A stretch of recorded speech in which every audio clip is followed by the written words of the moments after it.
We should be worried about the Vex. In the new Penumbra Anthology lorebook, we read a letter from Osiris to Ikora. The message details his concerns regarding the Vex, the biggest threat to the Destiny 2 universe. In this video, I'm going to be breaking down his message and what it means for the future. The lore entry titled, On Concerns Previously Expressed, is written to Ikora after the events of the final shape. It reads, Ikora, you know as well as I that the Vex yet require attention. I have said before, many times, that their threat is greater than any other.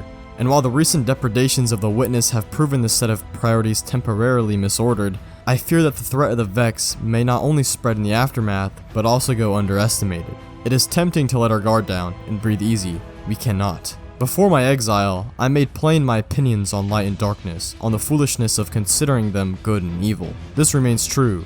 Doubly so now. Our enemy was never the darkness itself, but that which worked within it, and that childish division of good against evil has distracted us from the unceasing enemy, the Vex. They care not for which force they grasp. They care not about morality. They care, if one can call it that, only for convergence. They advance, and they will not stop unless we stop them. Every time they have closed their gap to paracausality, even in the smallest way, it has been nigh disastrous. I am sure I need not remind you of Kuria, of the eternal night that threatened to fall over the last city, of the Black Heart, that Vex attempt to recreate the Veil, which could itself have been catastrophic, of the Black Garden, and the remnant of the Witness that Guardians found there, redolent of darkness. We may not yet have seen what happens when the Vex grasp for the light, but I assure you, if it has not yet begun, it soon shall. Time is inevitably limited, until the Vex in their infinite adaptability learn how light and darkness both may be turned to their advantage. It is my recommendation as advisor to the Vanguard that the Vex be logged as the most urgent enemy of sentient life,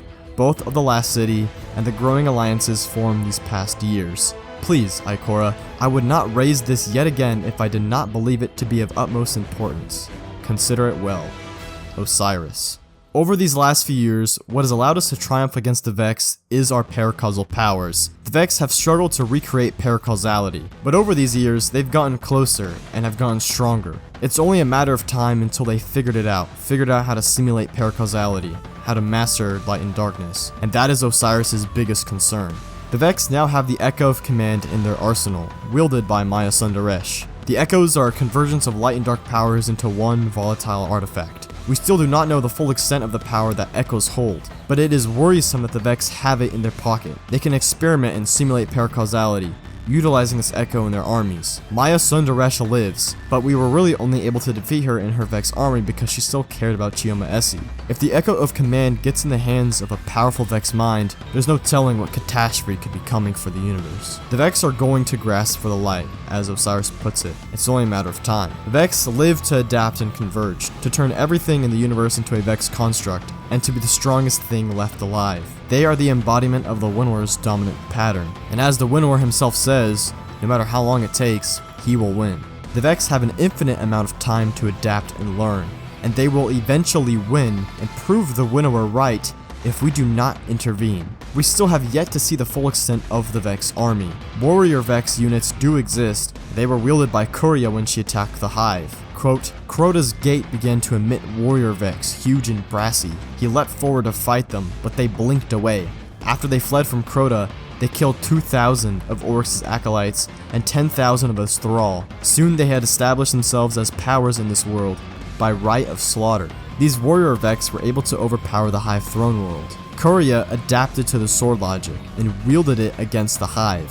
The Hive attempted to invade the Vex worlds, but were overwhelmed by the Vex forces. It was only until Oryx arrived that the Vex invasion was stopped. These warrior Vex still exist, and like all things concerning the Vex, it'll only be a matter of time until they too wield the light and darkness. The warrior Vex are something we should be afraid of. The Vex also have an important role to play in the next saga. Senior narrative designer Nico Stevens said in an interview during Season of the Deep, quote, if you are a collection of beings that can time travel and pop in on the timeline at any point, and you see two god behemoths boxing it out in front of you, and your goal is like, I want to be standing when these two are done, you're probably going to take a step back and be like, I'm gonna let them take each other out, and we'll see what happens after that.